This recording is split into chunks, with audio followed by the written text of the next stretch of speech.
Hello, everybody. Welcome to another episode of Tearing It Up. This is very special out there because if you're listening via audio, well, we're live right now. I'm in person with a friend here, and we're also on a dock at Donner Lake in Truckee, California. So we're out in the wild. So if you hear some, sounds out there, it could be cars driving by, the water from boats driving, but it's really cool, really special podcast. First one in person in the wild in an environment like this, and yeah, I'm just really excited. And I'm also really excited to have our guest here today because I've seen your name around. I think we have mutual friends and things like that, but I don't think I've gotten to meet you until this morning. This morning on the dock. So I have Julie Bacon here, and she's of the Mothership Collective and has done lots more around this area, but what we're going to talk about today is what she has going on with the Mothership Collective. We'll dive into that, but as you all know, we'll also hear the background on how you got here, to the Mothership Collective, how it all came about. But yeah, it's funny, I usually start too with okay, guest, tell us where in the world you're recording right now. We are in beautiful Truckee, California. Well, how long have you been in the Tahoe area? So I've been in Tahoe for about 8 years. It was like a classic Truckee story where I came for 3 months and I haven't left for 8 years now. That is how it always happens. And like you mentioned, the classic story is people come for the winter and then end up staying for the summer and then just stay, because that's also my story. Came for a winter, then, a friend of mine and I were like, well, let's check out the summer, but we could only get a year lease. And so we end up staying a whole another year.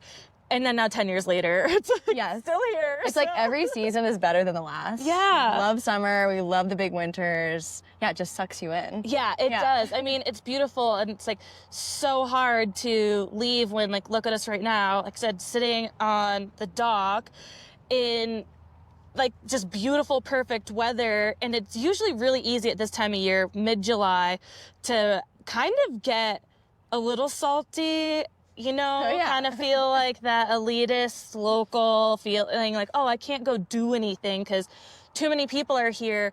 But then you score a dock on a Wednesday and you're this is why I live here. Yes. I don't think there's any morning I've woken up here where I don't look out at the Sierra Crest and think to myself, this is the most beautiful place ever. I'm so lucky to be here. I know. It's just gorgeous. So gorgeous. And yeah, I just can't get over it. I'm really excited that we're here in person and doing this the way we are. But let's dive in a little bit to your story and background. We talk a lot about the outdoor industry on this podcast, or how our lives relate to the outdoors. And I tell people a lot, well, I guess I used to not like saying it was an outdoor podcast, right? Because I didn't want to be niche and put in a box, because I want to talk to women in sport or just entrepreneurs, anything. But what it always comes down to is that our souls are rooted in the outdoors. So that's kind of what I say. It's a podcast largely related to the outdoors, but our souls are definitely rooted in the outdoor spaces. Not every person on the podcast is in the industry or an industry professional, but what do they do for their soul? They get outside, ride their bike, hike, walk, run, whatever. So being here in this region, I'm sure that what draws you to staying is all of this fun stuff we get to do. But where did it all start for you? Where, as a child, were you out and about or involved in sports? Or let's hear it all. Yeah, so I grew up in New England. I did not grow up as a super outdoorsy person. My main experience as a child getting outside, really when I was a teen, is my parents would take us to the White Mountains. And that was my first type 2 sufferfesty experience in life. I grew up in a big family. There's 4 of us kids, and we'd be out doing the presidential range in hail and crazy weather and just loving it. And that was really my main outdoor experience growing up. Was once a year. I was actually an Irish step dancer. Shut up. Which may have to show you. Yes, later. that's a dream of mine. I wish I was one. No way. Yes, oh my God. Yes, it was my parents went to see river dance when I was little. We at the time thought we had Irish heritage. Turns out we're actually Scottish. But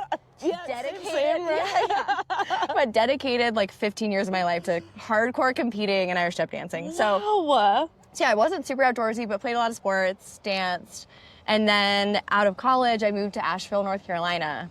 And that for me, like the Blue Ridge Mountains are where I really fell in love with the outdoors. You know, they're like some of the oldest mountains in the world. They're so beautiful.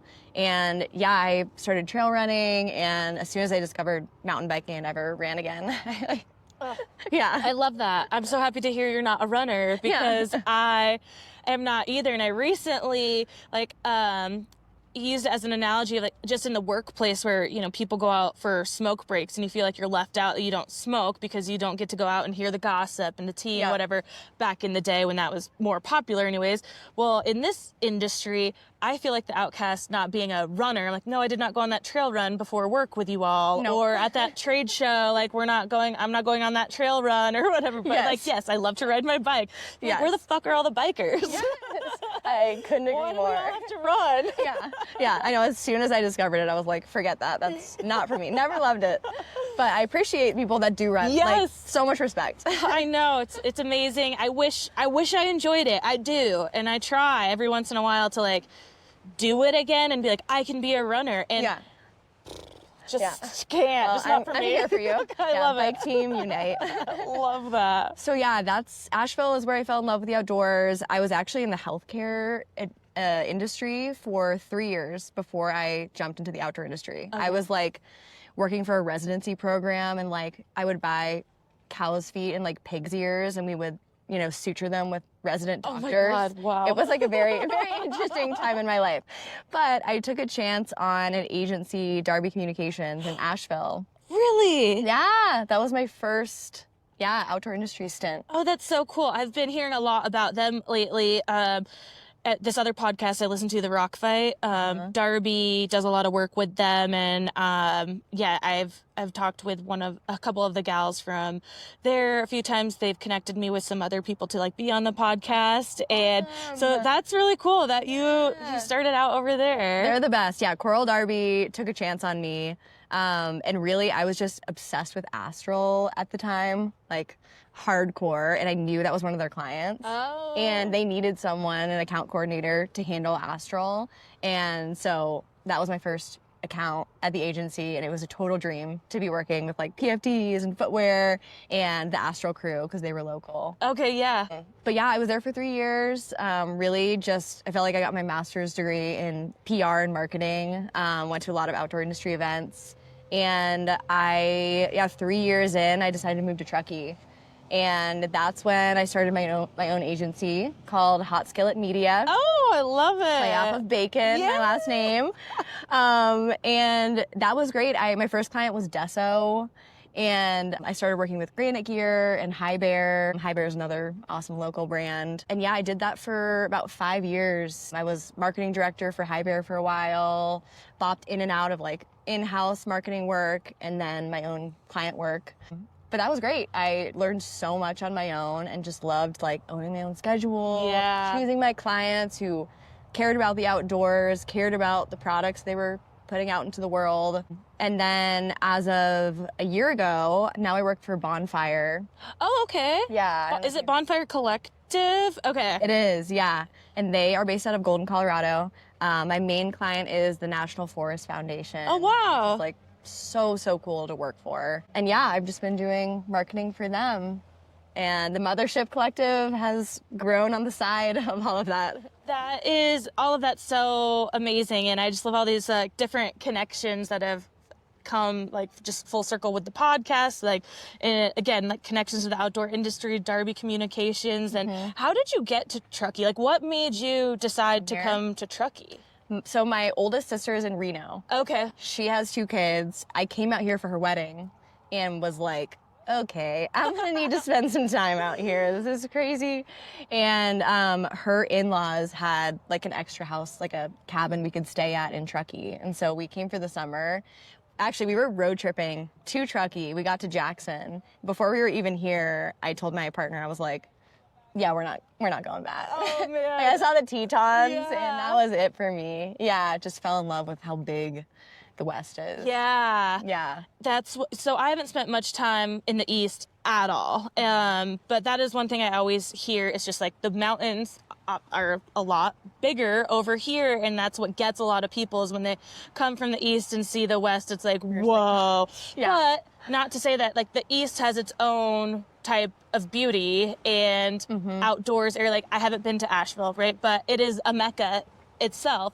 So I need to get over there and experience all that for sure. I definitely want to. I do not think that I'll be able to be pulled away from the West long term whatsoever. Come with me on an Asheville tour. I'll take you to the best fried chicken spots. They have amazing biking. Like Pisgah National Forest is the best. Yeah. So we'll have to go. Yes, definitely. I really do want to make some trips out there. And what's the other like sleeper mountain bike town?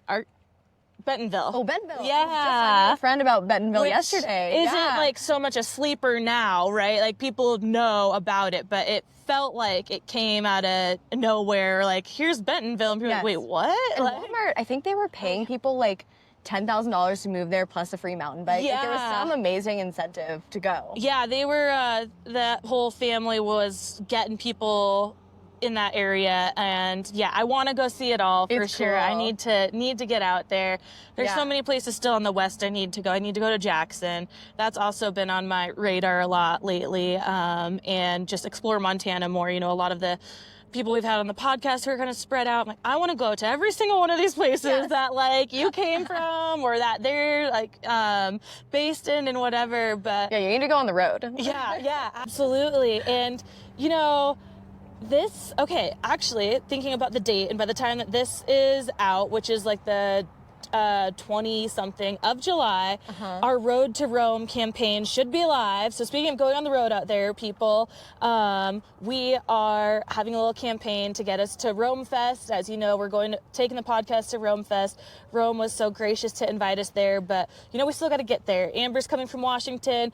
We're going to be driving from Tahoe. And so, yeah, we have an awesome, fun campaign going on, a pre-sale of our very first merch drop, which is bike jerseys from Ride Force that M from Locals Creative designed. And so she's done, you know, the podcast artwork. And so I've worked with her in many different ways, and I just love everything she does. She did our logo too. I was going to say. And so speaking of M, didn't she do the Mothership Collective logo? She did, and she nailed it. Yes. It's a spaceship with a disco ball on top and then 2 flowers below it. Yeah. I absolutely love it. And she just has a knack for really just, I'm not a creative person as far as drawing and things. And I feel like it's very hard for me sometimes to even explain what the vision in my head is, like get it out. And somehow when I talk to her and tell her, like, she can get it out. Yeah. And I'm like, oh my God, how? Like, thank you. Like, it wasn't even like a clear vision in my head, but you've created it. So. And so quickly. Like, she did the Mothership Collective logo in 8 hours. Like, oh my God. We did this blitz day where she banged it out, like all the ideation, everything in 8 hours. It was wild. I wish my brain worked that way. It's amazing. It's like I could barely give her feedback fast enough. Yeah. You know? Yeah, I just love her so much, and that's just awesome that she did your logo. And like I said, I could tell that it's just her style and like perfection. And so tell me about the Mothership Collective, like how it started, where it came from, because you said, you know, mentioned that it was kind of a side thing and it's growing. So when did you start it? So it's fresh. Okay. So we just launched a month ago. So a lot has happened in a month, which has been super exciting. And even like the Mothership, the idea came to be about 2 years ago.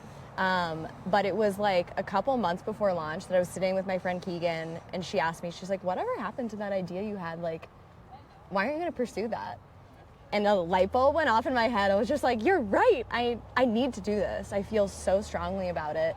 But the actual idea came about, honestly, before I was pregnant. Like, I was nervous to become a mom. Like, for people that love being outside, going on really big adventures, it's intimidating to be like, whoa, my life is about to really change. Yeah. And even though we like to pretend it's not gonna change, it does. Like, you need to be home a lot of times at 8 to put your baby down, and that worried me a lot.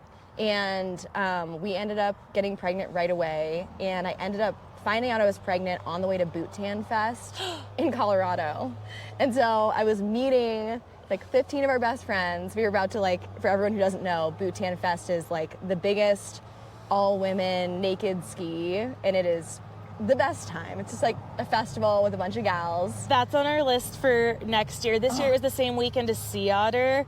And I've told this story, but I literally like was chat GPTing, like, what do? I don't know which one to go to. Like, It was such a hard choice, but for where I was at, like, Sea Otter made a little more sense. But I sure hope next year that it does not coincide with anything else and we can hit them all. Well, let's go together. Yeah, definitely. I'm definitely going next year. Yeah. I've missed it now 2 years, but That's what I was going to ask. So what year was this? When did you get pregnant? This was 2023. And so, yeah, as soon as I was flying to Denver, I got the positive test, and I was like, whoa, this weekend is about to look so different. Yeah. And I was immediately dry heaving and sick, but it was so empowering to be naked, covered in glitter, in the sun with 200 other girls, and just feel like such a goddess, being like, I'm growing a life, and I'm still out here doing this epic thing with a bunch of other cool people. So that happened, and then basically throughout my pregnancy, like, I felt this kind of loneliness in, you know, I was Googling like mountain biking while pregnant, and there are so few resources, which obviously, like, there's liability, and like, I'm not a doctor, so I'm not offering medical advice here. But, you know, your doctor tells you at 16 weeks you have to stop XYZ.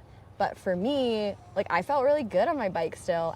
I still felt great, like, going to do Stanford Rock and like rides that I love. Granted, I was like breathing really heavily and stayed at the back of the pack, but the one resource I found was in Juliana. They had a blog, and it was from one of their ambassadors, and it was these pictures of this woman, like, fully pregnant, huge belly, still on the trail ripping, and that was the only place where I found like basically a permission slip to be like, if you still feel good, do it and do it carefully, like, be smart about it. So that for me was like the root of the idea, was that there are a lot of influencers out there, and you see them like out camping or doing a thing, but there wasn't a communal place where all those stories came together, and like all the honesty of like, some days I didn't feel cool mountain biking. I would use the trainer, or I felt nervous. So those ideas through pregnancy, but then carrying on through motherhood, like, will I still be able to go skiing with my kid? Like, what is my life gonna look like? And just having the support of other women. And I specifically remember Wild Rye came out with their maternity chamois when I was pregnant. Oh, I love that. And for me, that was this cool moment, because I had just been wearing, you know, my husband Alex's chamois as I got bigger. And it was this moment of reckoning, like, okay, there's enough of a need for this that many women are out there doing it still. And I felt super empowered by that. And like seen. Yes. Yeah. It's wild how little information there still is out there for women in general, right? And women's health, but especially through pregnancy or post-pregnancy or anything, when it comes to working out and that, and exercising, and that it's still, you're being told at this many weeks or whatever, like, tone it down, take it back. I go to CrossFit, and one of the gals there who's a coach, and she's been there forever, she is like, oh my God, like, my like idea of perfection, you know, just like, just beautiful, strong. I'm just like, oh my God. But she was pregnant last year, 2 years ago, and she was in the gym like the entire time up until she had that baby. And because it's like, you're doing what you think feels good. Is she doing the same intensity that she is when she's not pregnant? Like, absolutely not. But people still just think that you can't do anything. It's like, no, if I feel good squatting, like, is my range the same or weight the same? Like, no, but it's still important to move your body. And the fact that Western medicine isn't telling us this or has any real hard information on it just blows my mind. And to each their own. You know, if you don't feel comfortable continuing on doing these things, then absolutely don't. But if you do, we have to know that it isn't, that it can be safe, right? That you can do it safely. Like you said, we're not doctors, right? We're not telling you to go do the thing, but it's very much so, like, listen to your body and having a community to talk to other people and their experiences too, I think is so helpful, especially when you're just not sure because you're being told by an authority like figure, like, don't do this. But then you talk to 20 other women who no, like, baby's safe, or you're doing things safely. Just think about how you'll want to keep yourself safe anyways, even without being pregnant, right? So just listen to your body always throughout life. Tune in. Yeah, and for me, like, I mountain biked. I remember it was week 37 for me. I was riding the Donner Rim Trail, and my baby had dropped. Like, her head was super low. And I had a moment. I turned to my husband, and I was like, this is my last ride. Oh, like, I just knew, okay, I'm not feeling good anymore. Yeah. Like, let's call it. And I had the baby like 5 days later. Wow. Yeah. And I attribute like my postpartum journey, my recovery, to staying fit, staying in the gym, like doing what I could. And same with, your postpartum journey. People will tell you how it should go, but every journey is so unique. And for me, I felt good like snowboarding a month after, or like I started mountain biking 6 weeks after. But that's my own personal journey. Exactly. But that's, again, why it's so important to share, right? Because there's not a lot of that out there. You have to really sift to find it. But I feel like it can at least make you feel like you're not alone, right, in the journey. If you are even one of the women who has a harder time recovering, well, you know that you're not abnormal. If you recovered quickly, you're like, well, I'm feeling good, but like, I still don't know if I should go because everyone tells me not to. Or it's like, well, trust me, like, I experienced it earlier on, not me personally, but like, it can be done. So again, just like listening to your body and how you feel.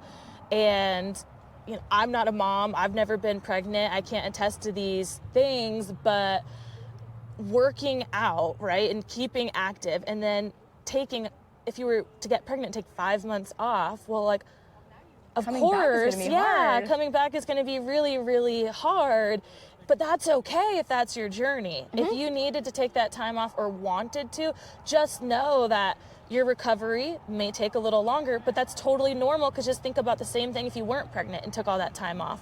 It's just not in a week that it all comes back. I mean, I take a week off the gym now and go back. I'm like, oh my God, I'm set back 3 weeks, So like, having your body go through something like pregnancy, especially, it's not just taking 5 months off doing nothing. It's like your body completely changes. So it can be quite the journey coming back, no matter if you are. I mean, again, people who do stay active during, doesn't mean their recovery is going to be super quick, but exactly. And it's like being pregnant and being part of the motherhood journey. I think that is your permission to slow down. Like, yes, I was mountain biking. Yes, I was like dancing till 2 a.m. at weddings and stuff. But then I'd have like a 3-day hangover, basically, of just my body recovering. And so, it's definitely different. But I think it's just so cool to show women what's possible and inspire them to keep going if that's what they want to do. Yeah, I love that. I mean, that's why we're here with the podcast. That's the same exact reason, right? That's like part of your mission, part of our mission is to tell these stories that need to be heard by the masses, because we don't hear them enough. And we as women need to know that there's more of us out there supporting each other than competing against each other, and trying to get the information out there that, like, look, all of our journeys look different, but we can relate to each other in some way. And we're just here to, like, lift each other up and get more people out doing. Yeah, exactly. Hype each other up. And that's the whole thing with the Mothership, is like, your identity through motherhood is going to change. Like, no question. That journey will change you forever, but it's the expansion of who you are. Like, the things you love to do, those don't need to disappear. And like, if you keep doing them with your kid, in my opinion, it's only going to make you a better mom, a better partner. Like, I feel so much more myself when I'm out with my daughter Ray, mountain biking, or, I just learned how to DJ. My gosh. I was a DJ, and so I'll like play a set for her in the kitchen, and she's like hands up dancing. And it's just about like finding the things that light you up. It does not need to be gnarly. Like, you don't need to go mountain bike. Like, for you, it could be yoga, or like spending time at the lake and going swimming. Like, I think for women, it's like, find the thing that makes you still feel like you. Yes, I feel that so hard in just going through the journey of life and age. It's been something I've been thinking about a lot, just myself, kind of reflecting on the last 10 years. Like, I just had a birthday, not a special number or anything. Thank you.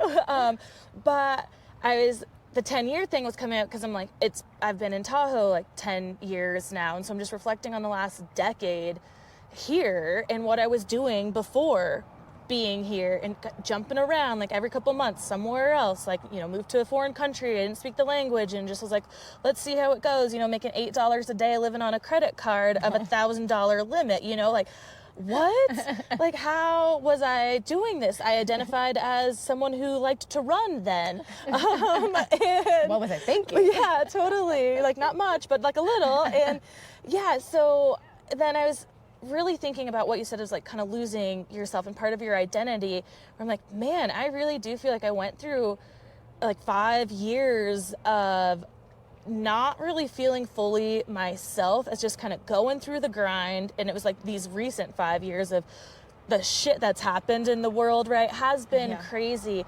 But recently, as I've been kind of doing some more things I haven't done in a while, or I don't know, letting go of some of the ego, I guess, in things, I'm like, wow, I didn't even realize that I was like missing these parts of myself. And I think it's very easy for us to, throughout our life and phases, go through that, like lose parts of ourselves, but it's like, it's not lost, they're just a little bit buried, right? Yeah. We just have to dig them back out. And when we put those, like when we find that piece and bring it back out, like it may look a little different. Like I was thinking, like, you know, our whole self is just a puzzle, but the pieces like evolve and change pace, but it's the same puzzle. Exactly. So I love that. like, yeah, it's like, you know, I still love biking or want to be outside and do this, but it doesn't have to look the way it did in my mid-20s. Yes. I don't have to go out solo and go camp and do this and like hop around and make this big move and go do this to like be the person that I am or was. Mm-hmm. Like I'm still that person. Yeah. The things I do just look differently. And like I said, that puzzle piece has just changed shape a little, but it's still part of the whole. Love the puzzle piece. I That's know, good. right? I should get my good friend who can draw to make something, an illustration about it. And that's we have 3 like core people that we're speaking to with the Mothership. One is, and I love this one, the reclaiming mother. And that's for like, it could be, you know, you're 20 years out from giving birth and you want to like just rediscover something about yourself. Is it like pottery? It could be anything, but something that like brings you back to who you are, even if that's like many years post-birth. The other one is the wild one, and that's people who are like thinking about birth, someone that's on their motherhood journey and is like, how the heck am I gonna stay wild, you know, with a kid in my life. Yeah, and the last one is Cosmic Auntie, which I love. And that, I feel like I have so many powerful cosmic aunties in my life that'll like come over and hold my baby, or just like are there to hype me up. Yeah. And those women, like those friendships are so key in life. I love that term, cosmic auntie, because I'm an aunt. So Nice. my decision on children like isn't made. I have never put a stake in the sand of one way or the other, because I just know, and I feel like I watched this happen with my sister-in-law of like kind of saying no, like didn't want kids, and then it got to the point of like, well, we'll just stop not trying, right? Yeah. And then it's like, okay, well now we want to try, and now we're like really trying kind of thing. And I've just throughout my life and other decisions, I feel like I know once I make one, well then sometimes it's like as soon as I make that 180 degree opposite way, like nope, never mind, I want to do this. So like I've never wanted to say yes or no and kind of let life evolve and see what happens. And if I get that feeling of like really wanting to do it, then go ahead. And I don't want to feel like, you know, some people like, well, you're going to miss the opportunity or something with age, which that narrative has definitely changed for at least the people that are in my life and around. Like, Yes, and there are women now, I think there are more moms over 40 than there are teen moms now. Yeah, and like most of the people in my life are having babies like now closer to my age, you know, and don't have, I have a few, like Amber, my co-host, she has a son who's, oh my gosh, I can't remember suddenly how old he freaking is, 10?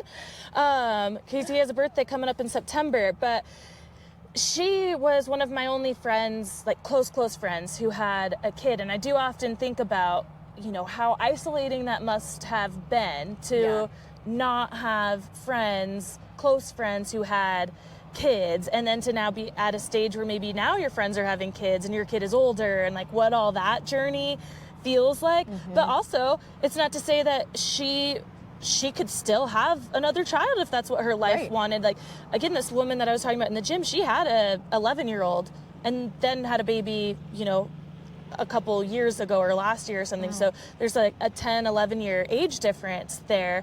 And I'm sure that has its own dynamic, but she as a woman like was like, no, I can still have a child, right? And is at a totally different stage of life. And so yeah, that narrative is changing. But yeah, for me, like I said, I'm like, I don't know, if I get to the point where I want to try, then I will. Otherwise, like, life's just happening, and that's how I want it to be. But I also very much so have the fear.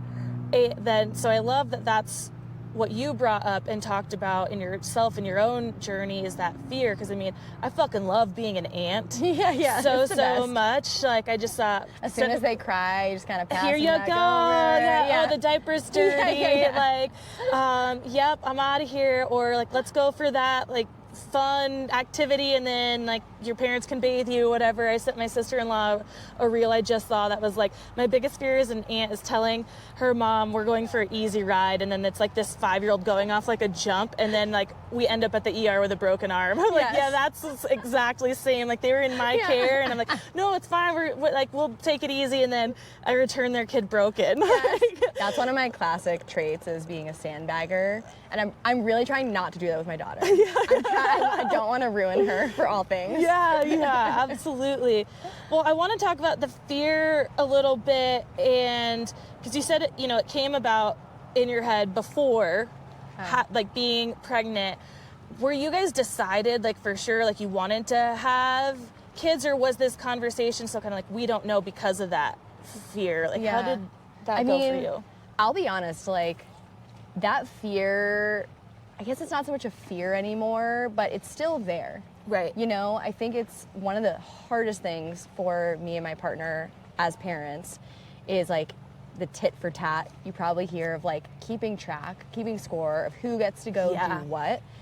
I think I've finally let that go, and our daughter's like almost 2. You know? It takes a lot of adjustment to be like, okay, like, you go do a thing and I won't feel resentment. I won't be jealous. I'm still getting to hang out with my daughter. But for me, that is like one of the hardest things. Is like, who gets to do what when, and like, you still want to get after it. Like, you still want to go out with your friends, especially we were one of the first ones in our friend group to have a kid. So all our friends are still always like going to Burning Man, you know, like doing these giant weekends. And it's just an adjustment. But yeah, that fear for me, like, my husband definitely wanted kids.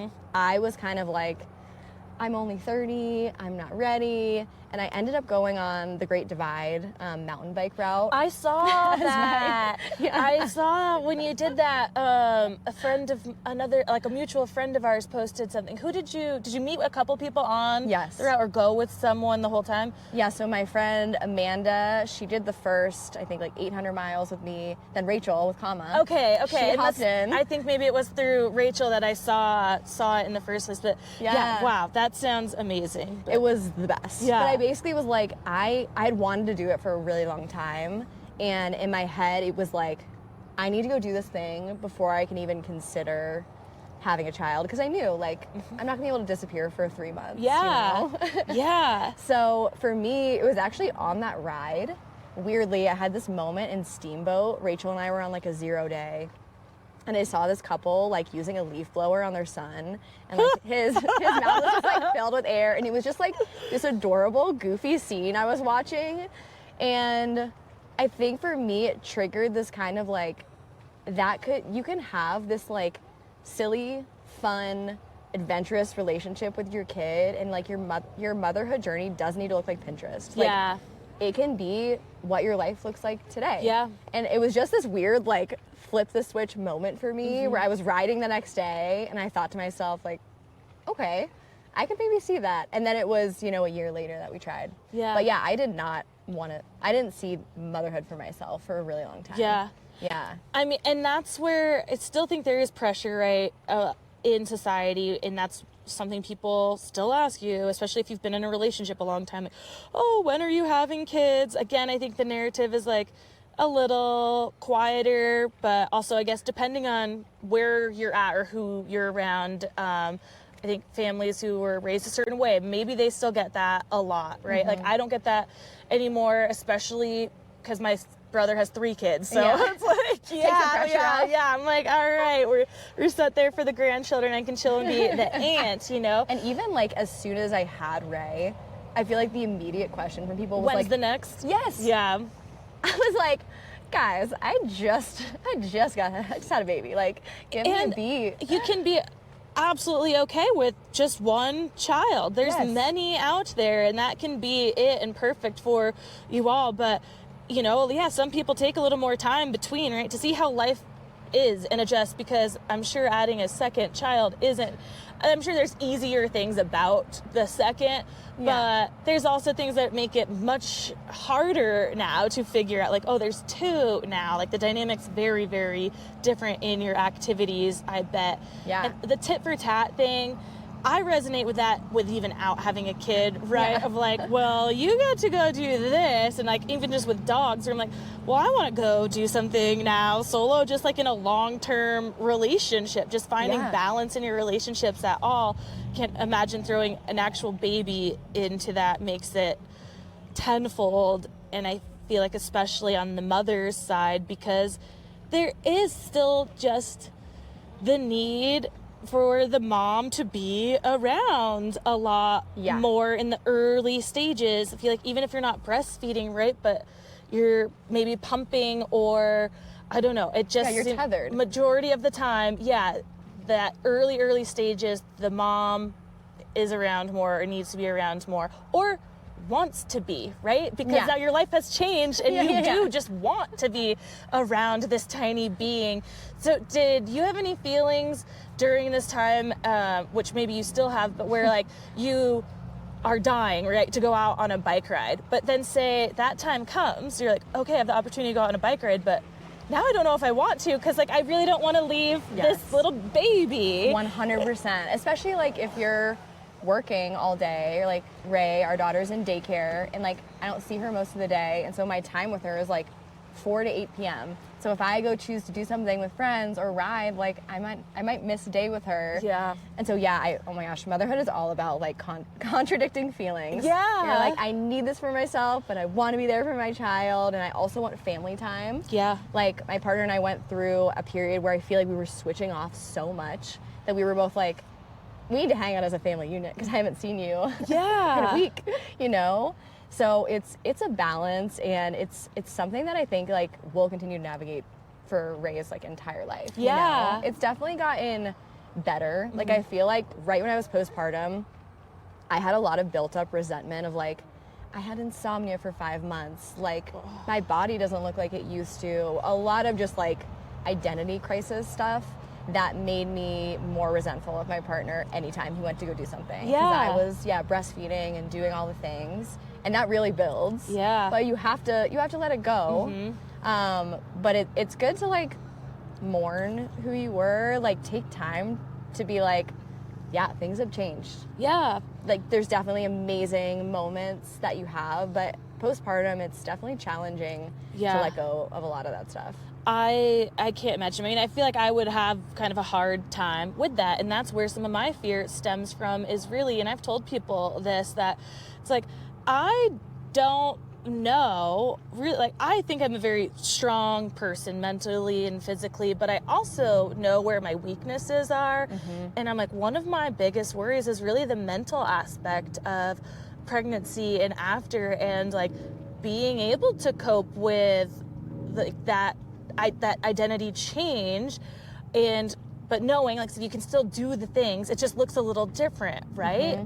But like, and yeah, I know if you shouldn't let fear hold you back, whatever, we've already had that conversation. That's not what's stopping me. But those things come into my mind of, like, do I want to put myself through that? Like, do I want to knowingly step into a position that it could do this to me? But again, that is like the fear holding you back type thing. But And I will say, also like, think it's a little bit of self-awareness. Yes. And it's good to know yourself. Yeah. Like, if you know that about yourself, maybe, yeah, you'll have a different path. Yeah. But I will say, I feel like I smile 100x a day. Yeah.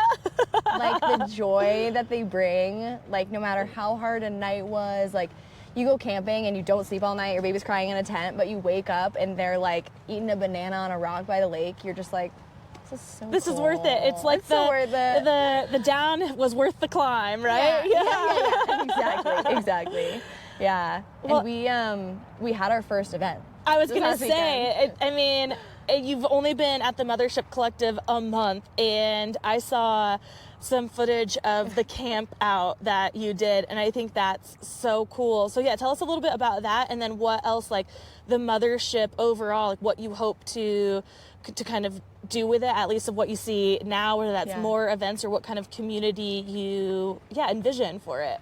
Yeah, I think originally when I created the Mothership, I was like, okay, this is going to be an online community, lots of blogs, lots of stories, lots of fun reels and like things people can like feel seen and relate to. But we had this Cosmic Campout this weekend. It was so fun.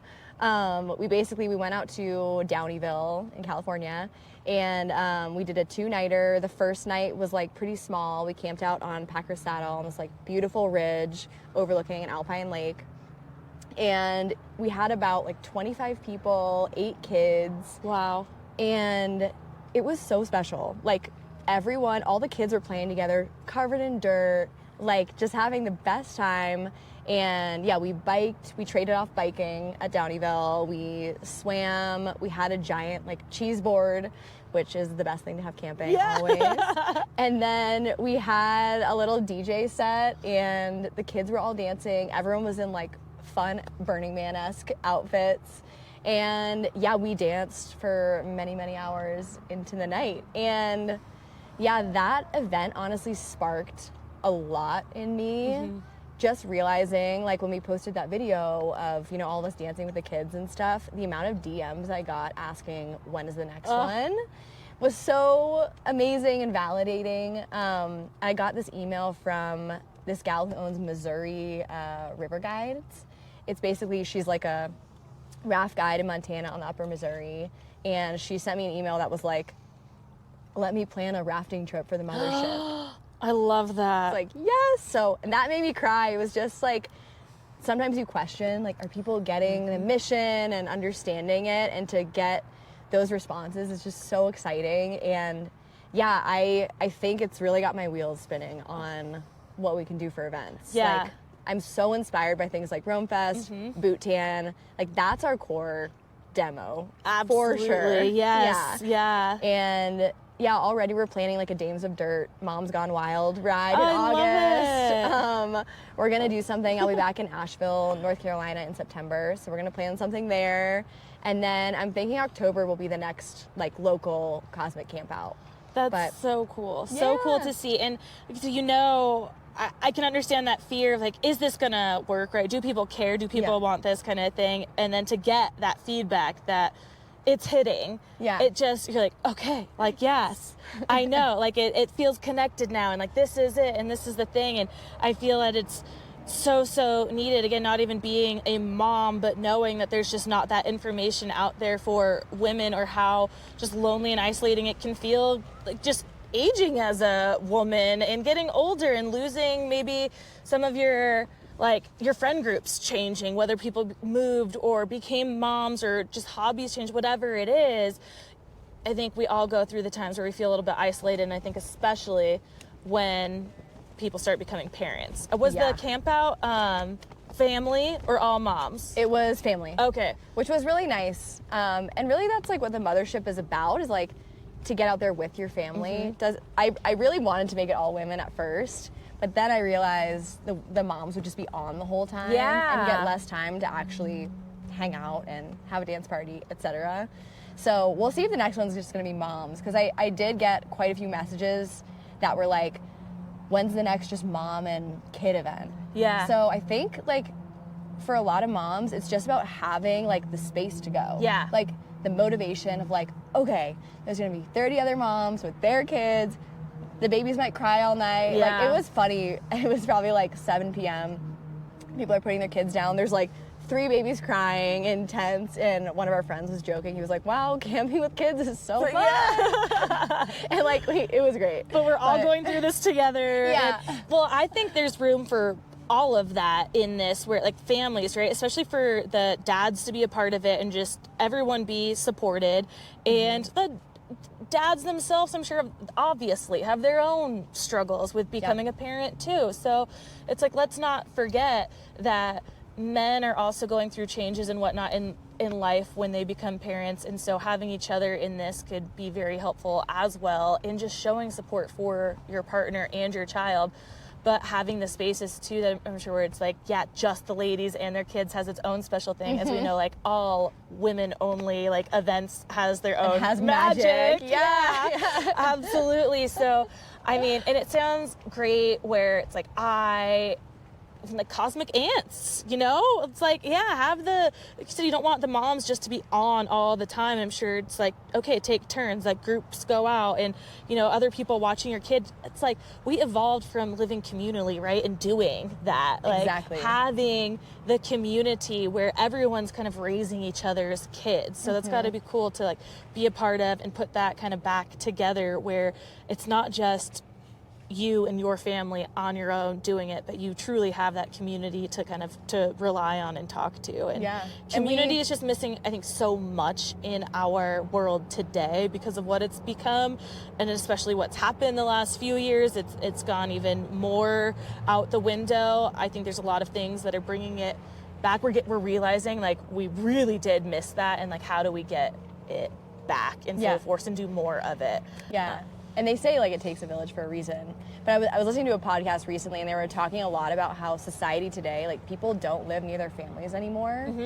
And, like, it used to be where you'd have your mom, your grandma, like, all these people who could educate you and support you. And now everyone's so spread out that, like, for a lot of people, like, I have my sister in Reno, which is amazing, but no one up here. Yeah. And it's like, my friends are my family. Like, they are the ones that are, like, helping me raise my daughter. Yeah. And so to just connect other women with other women who want to get outside, want to, you know, be adventurous still, it's really special. Yeah. Yeah. That's amazing. It sounds amazing. It's so cool seeing that, like, all the growth you've had in the short amount of time and the potential that is already there. People reaching out to you saying they want to be a part of it and do events like with or for you. And I know things like Rome Fest has these affinity rides where they put these group rides together where it's like mother rides, but I don't think there's kids there right now at Rome. But you know, something like that could be possible. A bike fest where it is like, here's the day that is set aside to, or the whole weekend, whatever, where you're riding with your kiddo. But there's also time where, you know, you can go out in groups of just moms going out or something, right? Yeah. I think you need space for both. Like, it's like absolutely. You wanna, if someone's never camped with their kid before, it's like, yeah, you probably want to like be with other people, have the support. Yeah. But you also need space for moms to just freaking go wild. Yeah. No one, in my opinion, like no one parties harder than a mom who has like someone watching their child. Yeah. It's so fun. That's awesome. Well, I mean, even just hearing from you, because it is just inspiring and gives me the feelings like, yeah, all right, look at that. Like, community, you don't have to be so worried about your life just completely falling off the rails or anything. And just as I go through, you know, life and having more friends who are having kids, that like, I think in some way there's going to be more kids in my life anyway. I have 3, you know, I'm an aunt to 3, a niece and 2 nephews. And like I said, as friends have kids, it's like they're going to be in my life in some way. So knowing that like I can, you know, hang out with someone with a kid and not feel like anything's going to be different is also nice. Your conversation may be truncated because all the distractions, but you'll still get to hang out. Yeah, you know? exactly. Yeah. But just having space for it all, I think is really, really important. And I think what you're doing is awesome with the Mothership Collective. And I'm excited to see like where it goes and what other kind of collaborations come up along the way for you. Do you have anything coming up like next on the docket in the next few weeks or so that people can like keep their eyes out for? Or I see you obviously are wearing some merch too, so tell the people if are these one-offs or can they get some of this? They can get some. Yeah, we have merch, we've got shirts. I love biking in this. It's like the cropped boxy comfort colors tee, but we've got mom hats instead of dad hats. Yes. Yeah, we have lots of fun stuff. There's going to be a lot in the works. We're definitely in planning mode right now with events. I think right now my goal is to have one a month wherever I am, whether it's a full-on camp out or something more accessible, like moms meet for a beer and Cosmic Aunties. Let's all just like hang out by the lake or something. So yeah, keep an eye out for that. And then beyond, we're trying to do, you know, a weekly story from a collective community member. So if you have a story to tell, which I'm sure you do, then please reach out, because it's been just so cool, the amount of women who are like, I'd love to talk about this that happened to me, or share how I, you know, tips for skiing while pregnant, or whatever it is. Yeah. Please share, because that's what makes the Mothership Collective so special, is just hearing from people. Yeah, the real stories, right? The real journeys of it all. So again, the point of the podcast mission is to make people feel less alone, right? To relate to at least one other person out there. Sounds like you guys have that similar mission of like, yeah, share that crazy story, the good, the bad, like, so anyone else out there knows like this happens, right? It's normal, it's okay. Yes. And we're here for you. yeah, we're in it together, even if we are far away, but let's also find that space and place where we can come together. So Yeah. that's really cool. Well, before we end it here on this beautiful dock, is there anything else you want to leave the people with, where to find, how to connect or whatnot? I would say Instagram is our main platform at the moment. We send out a few emails when we have new stories to share or events to share. But I think my biggest piece of advice for anyone who's on this journey is like, just do it. Yes. You know? Yeah. I think like the worst that can happen if you take your baby camping is like they cry or like have a blowout in the backpack, but it's like they would do that at home. Yeah. You know? Yeah. So just do it, and you know, like reach out to us is the biggest thing, and share what you've got, your story, you know? I love it. Well, thank you so much for sharing your story. I really wanted to get more into the Irish step dancing, but we will for sure We'll do that come later. back to that. I meant to take lessons from you. I seriously always wished that I was an Irish step dancer. I could just amazing. bust it out whenever. So A lot of people request it. yeah. Like, watch out now that I know. Yeah. We can have dock lessons Yeah, here. totally. Awesome. Well, thank you everybody out there listening, and maybe even some of you watching on this beautiful scenery. And we will talk to you all next week. Bye.